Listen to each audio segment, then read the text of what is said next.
뉴스의 진수를 보여준 인터뷰 뉴진수. 당연직 비대위원을 제외한 나머지 4명의 비대위원 인선이 마무리되면서 여당 황우여 비대위가 오늘 공식 출범했습니다. 국회 개혁 주도권을 여당이 쥐고 있어야 한다. 강력한 원내대표가 중심이 돼서 당을 이끌어야 한다라고 주장하신 분입니다. 국민의힘 최형두 의원 모시고 관련 현안에 대한 입장 들어보겠습니다. 안녕하십니까? 네, 안녕하십니까? 조금 많이 늦은 감은 있지만 당선 다시 한번 축하드립니다. 네네. 예, 경남 창원 마산 하포 지역에서 재선에 성공하셨는데 여당 중진으로서 이제 반열에 오르셨는데 포부 간단히 말씀 드려보겠습니다. 중진이라면 한 3, 4선은 돼야 되고 예. 이제 재선인데 4년간 여러 시행착오를 예. 거쳤습니다. 또 지난 4년이 매우 힘든 시기이기도 했고 네. 원내대변인도 해보기도 하고 또 도당위원장을 했습니다. 네. 그래서 선거도 직접 이제 우리 제 선거구뿐 아니라 경남의 16개 선거구에 대해서 예. 나름대로는 신경을 쓰지 않을 수 없는 그런 처지여서 여러 가지를 많이 배웠습니다. 우리 지역 경제가 갈수록 어려워지고 있어서 네. 지난 4년간에 배웠던 거 또 시행착오 이제 좀 길을 좀 알았습니다. 그래서 여러 가지 해난들을 슬기롭게 이전처럼 네. 뚱뚱한 데서 힘 빼지 않고 정확하게 전력 질주해서 지역의 현안 또 우리나라의 현안들을 함께 풀어나가고자 합니다. 예, 뭐 재선이시긴 하시지만 지역위원장도 하셨고 또 국회 대변인도 하시고 워낙에 구력이 있으다 보니까 중진으로 좀 느껴지는 경향이 있는 것 같습니다. 감사합니다. 현안들 좀 짚어보겠습니다. 황우여 비대위 체제, 이 비대위원들 인선이 발표가 됐는데 이게 지금 뭐 지역 안배를 중점적으로 고려한 인선이다라는 평도 나오지만은 친윤 색채가 짙어졌다 이런 평가도 있는데 의원님은 어떤 평가를 내시겠어요? 수도권 중심으로 예. 또 정책 능력 중심으로 평가한 것 같습니다. 저 이렇게 쓰임한 것 같습니다. 네네. 뭐 저는 우리 황우여 비대위원장이 이제 우리 추대할 당시 예. 의원총회에서 비대위원장이야 오랜 경륜과 또 지혜를 갖추신 분이 하신다 하더라도 비대위원은 수도권에서 정말 이번 선거에서 예. 민심이 무엇인지를 제대로 경험하고 당이 다음 선거에서 이기기 위해서 예. 정당 결국 선거에서 지면은 아무 소용이 없는 겁니다. 그렇죠. 선거에서 다음 선거에서 이기는 정당이 되기 위해서 어떻게 해야 될 것인지를 연구하는 그런 기관이 되어야 된다.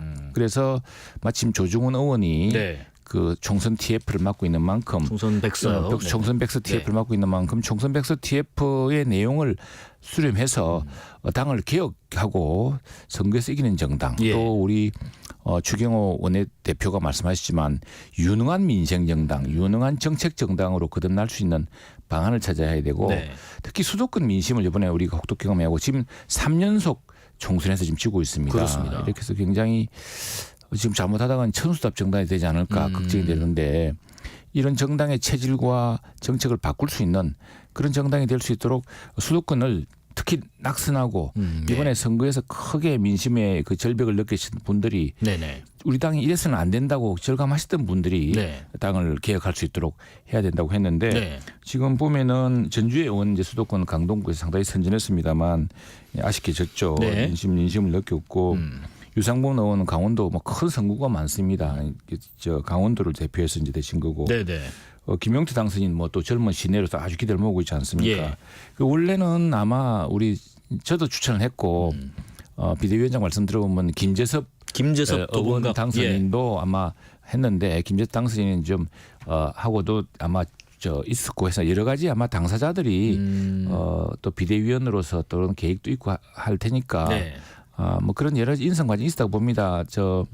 또 필요하다면 저는 더 보강을 해서라도 비대위를 갖춰야 되는데 이번 비대위는 단순히 전당대회 일정만 잡고 뭐 룰을 하는 게 아니라 정말 당을 정말 지금의 큰 어떤 지금 인구 구조의 변화 또 이렇게 해서는 선거에서 계속 이기기 힘든 문제 또 무엇보다도 정책 정당으로서 유능함을 되찾아야 됩니다. 과거에는 우리 당에 대해서 우리 당에 여러 시비가 있었어도 그래도 역시 그 장관 출신도 많고 뭐 똑똑한 사람들 많이 모여있고 해서 그 당이 맡으면은 나라를 조금 불안하게는 하지 않을 것이다. 어떤 경제라든가 무엇을 좀 살려낼 것이다라는 기대가 있었습니다. 지금 네네. 그런 기대가 무너졌다고 생각합니다. 그런 기대를 살릴 수 있는 정당 그래서 싱크탱크도 강화하고 그런 노력들을 해야 될 텐데 일단 비대위가 구성됐으니까 노력을 지켜봐야겠습니다. 그리고 정점식 이제 위원장은 뭐 율사 출신이라 그러는데 사실은 우리 법사위 간사를 했습니다. 저도 뭐 잘 알고 있고 또 우리 같은 제 경남도당 전임위원장이었습니다. 그러셨죠. 뭐 그때도 이제 잘하셨고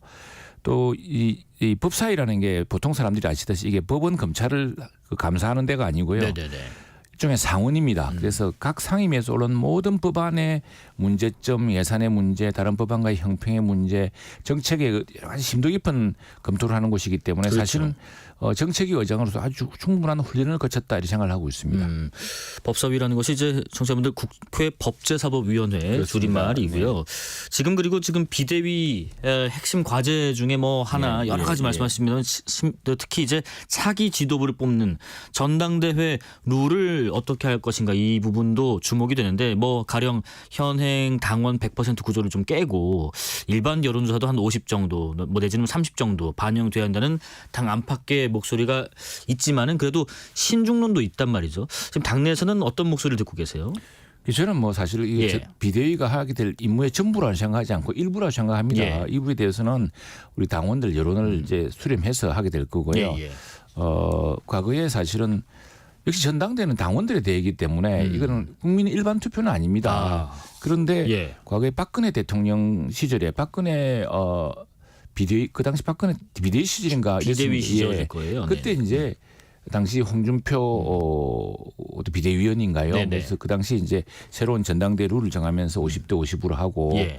70대 36대 3가 뭐 이렇게 했었습니다. 이렇게 해서 일반적으로 당원이 하는데 정당마다 다릅니다. 민주당은 어떻게 하죠? 민주당도 있는데 뭐 저는 그거는 우리 당원들의 여론을 모아서 예. 또 국회의원이나 당협위원장의 여론을 모아서 뭐 슬기롭게 마무리될 거라 봅니다. 그난 그 자체가 큰 이슈는 아니라고 봅니다. 그건 뭐 항우려 비대위원장도 네. 당을 완전히 개혁하겠다라는 그런 뭐 의지를 필요하신 바도 있고 하니까 그렇고 더 큰 문제는 아까 조금 전에 말씀드렸다시피 예. 우리 당이 정책적으로 유능하다는 신뢰를 회복하고 당이 이 패배주의가 아니라 수도권에서도 이제 과거와 같이 다시 선거에서 승리할 수 있는 정당 체계로 만들기 위해서는 시도당은 어떻게 갖춰야 되고 예. 또 당원 교육은 어떻게 해야 되고 우리 청년당은 어떻게 확대해야 되고 지금 인구 구조가 지금 40대 50대가 결정적으로 지금 민주당한테 열세입니다. 예. 지도 면에서 이게 이제 자칫 이제 이분들이 이제 또 60대 70대로 갈 것이고 그렇죠. 그렇다고 한다면은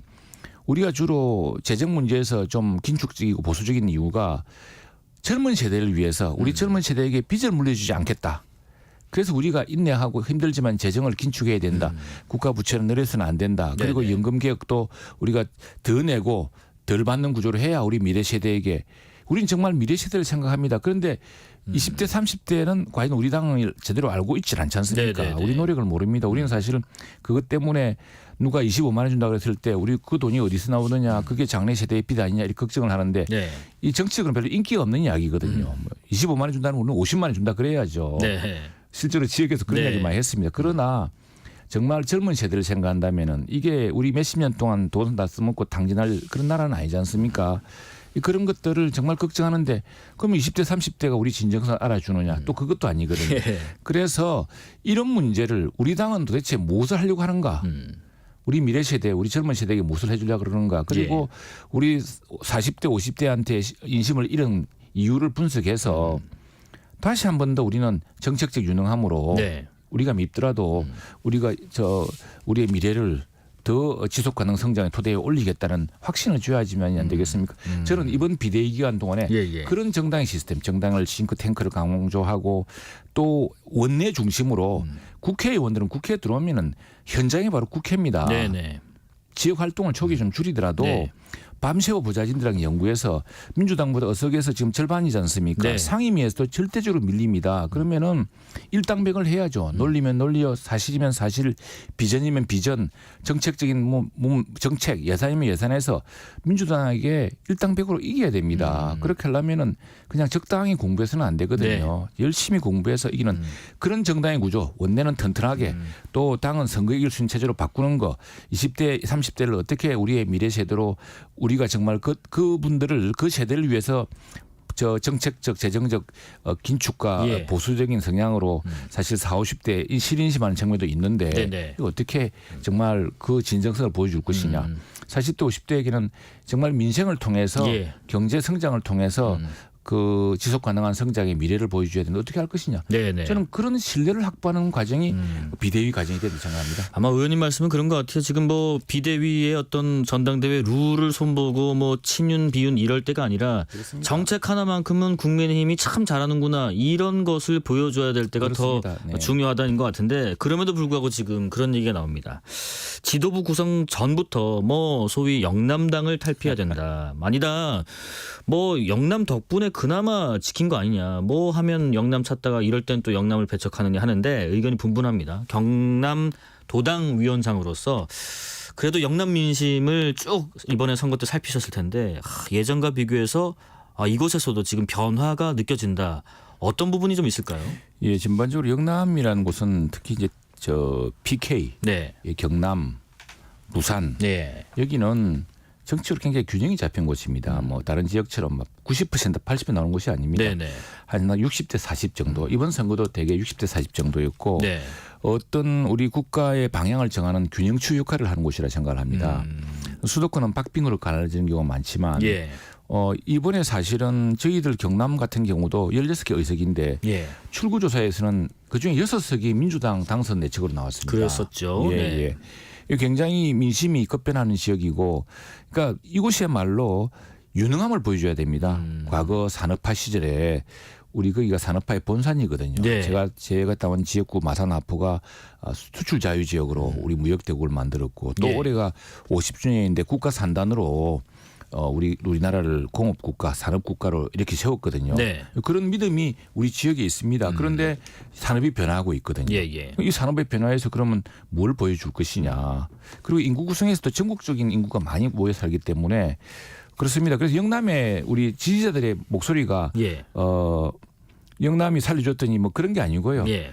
영남이 개헌 제지선을 지켜줬으니까 이제 수도권에서도 네네. 좀 신뢰를 좀 얻으라는 그런 독촉과 격려가 크다고 봐야겠죠. 그래서 그건 뭐 영남이 특히 경남, 부산, 울산, 경북이라 그러는데 우리는 예.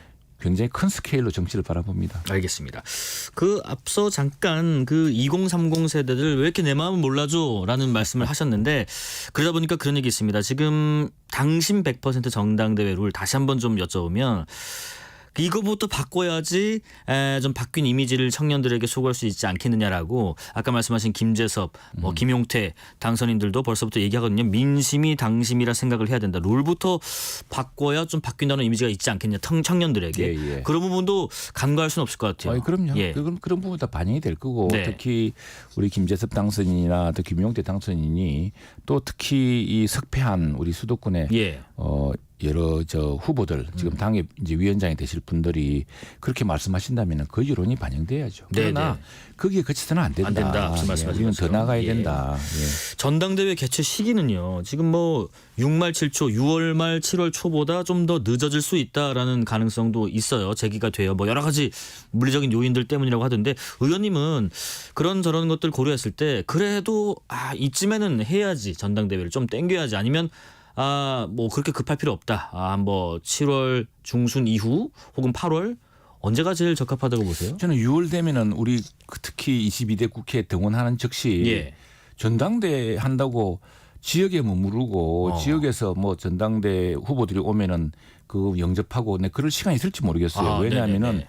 지금도 벌써 그런데 6월이 개원하고 나면 민주당이 190 몇 석입니까? 엄청나게 밀어붙일 겁니다. 170일에 야권 하면 190 정도 되죠. 그리고 예. 우리가 저는 21대 국회 그 악몽을 경험한 적이 있는데 정말 숨을 쉴 수 없을 정도로 이게 국회가 이렇게 기울어서 되나 싶을 정도로 밀어붙일 텐데 예.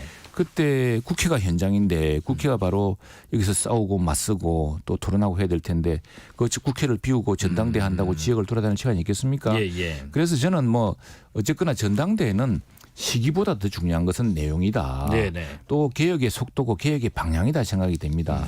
이것도 아까 전당대 룰만큼이나 뭐 관심사일지는 모르겠지만 본질은 아니다 이렇게 본질은 생각합니다. 아니다. 그리고 예. 이왕 하는 것 같으면 비상대책위원회에서 확실한 비상대책을 마련해서 이게 끝나고 저는 뭐 전당대회를 통해서 하는 걸 사실은 근본적으로는 좀 이제는 원내 정당으로 가야지 언제까지 이럴 거냐 싶기는 하지만 또 뭐 당원들이 다수가 예. 전당대회를 통해서 당의 방향과 당의 그걸 정하겠다고 한다면은 그 민심 또한 당을 확실히 바꾸라. 당을 승리의 토대로 올려라 하는 거 네. 아니겠습니까? 그래서 그런 속도.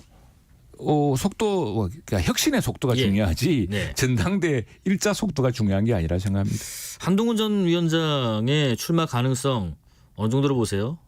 모르겠습니다. 모르겠어요? 예. 그런데 제가 걱정하는 거는 벌써부터 누구는 된다, 누구는 안 된다. 이게 우리 지난번에 이렇게 2년 동안 전당대 하다가 예, 망한 거 아닙니까? 솔직히 이야기하면은 예. 전당대 하면서 컨벤션 효과라는 게 전당대를 하고 나면은 외국에서 이야기했듯이 컨벤션 전당대 효과라는 게 생겨야 됩니다. 있죠. 근데 전당대 효과 있었습니까? 그건 전당대 실패했다는 이야기거든요. 네네. 제발 이번에는 누군 된다, 누군 안 된다 그런 이야기로 서성식으로 했으면 안 되겠다 싶어요. 그건 당원들이 판단하는데 왜 감내라 이렇게 이야기를 합니까? 그거를. 그래서 예. 전당대회는 전당대 효과, 컨벤션 효과가 있을 정도로 혁신과 개혁에 또 무엇인가 국민당의 단합을 이끌어내는 그런 대회가 돼야 된다 생각합니다. 또 흥행도 돼야 된다는 그럼요. 말씀이시고요. 그게 모여야지 예. 누군 된다, 누군 안 된다 벌써 이 시비하다 보면 국민들이 눈을 돌립니다. 그러면 뭐 많이 나오실수록 흥행에 성공을 하는 건가요? 모르겠습니다. 그건 국민들이 당원들이 판단할 나름이죠. 알겠습니다.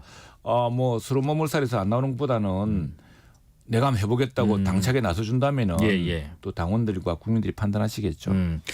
그러면은 그런 말씀 나온 김에 이 말씀부터 좀 여쭤볼게요. 지금 의원님께서는 국회 대변인도 하셨다 보니까 예. 과거에 이번 주 목요일에 국회의장 선출을 위해서 민주당 내 경선이 치러집니다. 6선 추미애, 5선 우원식 이렇게 양자 대결인데 의원님께서는 국회의장을 좀 다수당 내에 경선으로 선출하고 본회의에서는 찬반 투표하는 현행의 방식을 좀 버리고 국회법대로 선출하는 게 바람직하다고 보셨는데 그 내용 잠깐 좀 설명을 들어볼게요.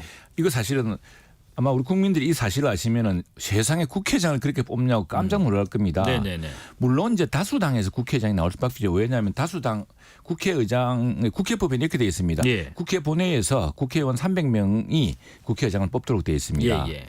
그런데 지금 종전은 어떻게 하냐면 다수당에서 내부 경선이든 뭐든 추대든 해서 뽑아놓으면은 그냥 국회의원 300명 들어가서 앉아서 찬반 투표만 합니다. 그렇죠. 이거 초등학교에서도 안 하는 반장 선거입니다. 이게 무슨 뭐 공산당 대회도 아니고 네네. 이난 비민주직이라 생각하고 그러다 보니까 그 다수당에서 네. 다수당 내에서 그 강경파들의 목소리에 이제 표를 얻으려고 충성 발언을 하고 이렇게 합니다. 그건 국회의장의 역할과 모순되는 거거든요. 아하, 예. 그럼 국회의장이라는 것은 당선되면 탈당을 해야 되고 예. 초당파적으로 이끌어 가야 됩니다. 국회법 20조 2인가요? 있죠? 그렇습니다. 예.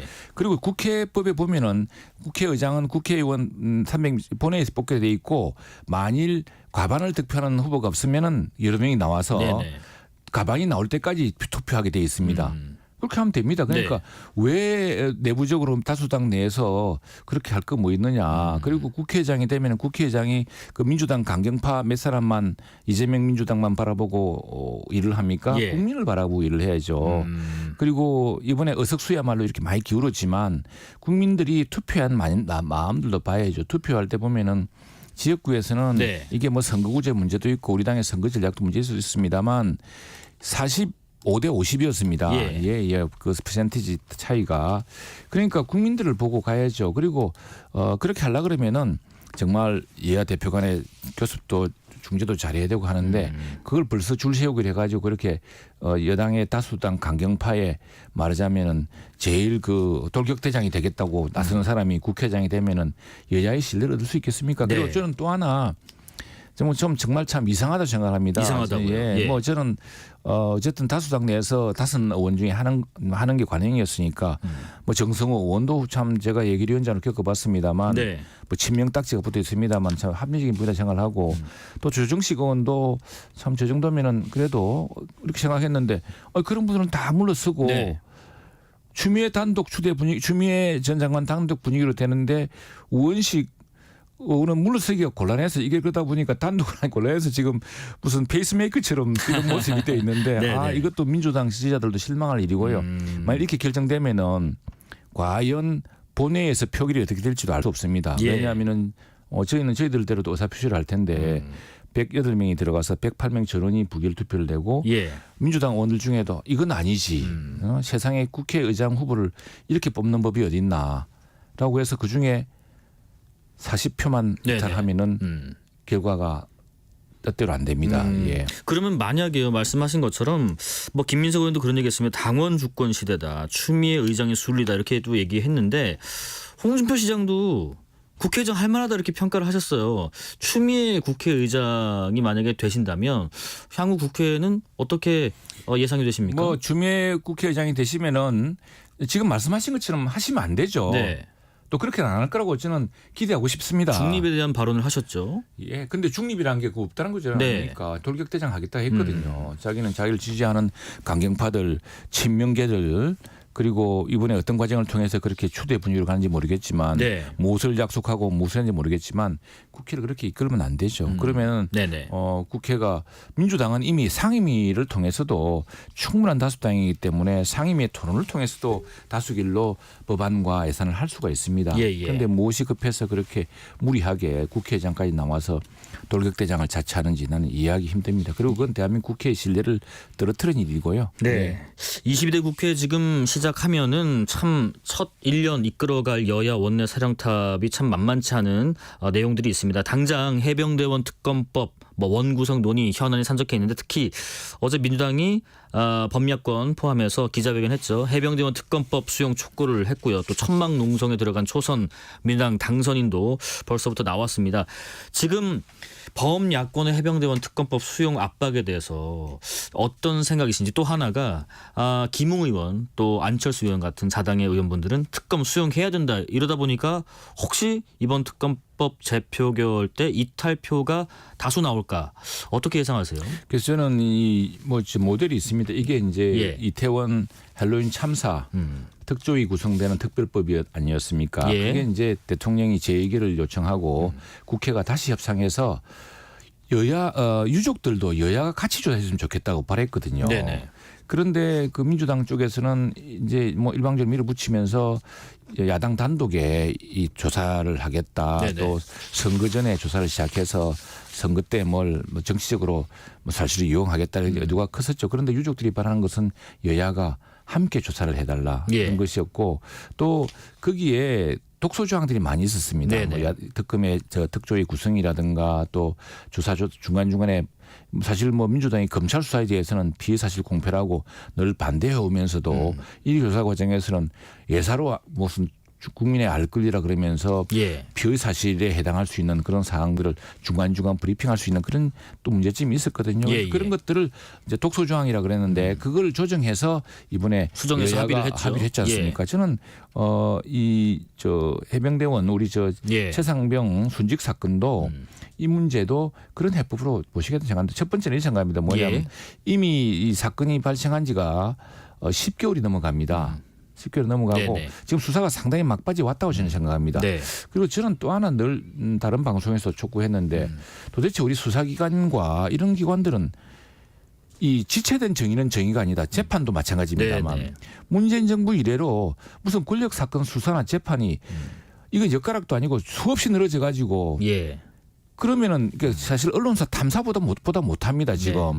그렇게 해서 되겠습니까? 시간이 거의 국가가 해야 될 기본적인 정의를 밝혀야 되고 이래야 되는데, 마찬가지로 이번에도 그 사건 자체가 분명하고 충분히 수사기관이 있었고 증거 자료도 확보돼도 생각합니다. 그렇다면은 경북 경찰청은 왜 그런 사건이 발생했는지 경위를 밝히고 밝히게 되고, 공수처는 여기에 어떤 외압의 문제가 있는지를 당당하게 수사 결과를 밝혀야 되잖아요. 그리고 그걸 바탕으로 특검 여부를 판단하면 됩니다. 그리고 여야가 함께 이거 빨리 좀 발표해달라, 언제 발표할 거냐고 이 독촉하고 확인해보는 절차도 필요할 거라고 생각합니다. 알겠습니다. 여기까지 말씀 듣겠습니다. 지금까지 최형두 국민의힘 의원이었습니다. 고맙습니다. 감사합니다. 실시간 교통정보 알아보겠습니다. 교통정보센터 이현 리포터 나와주세요.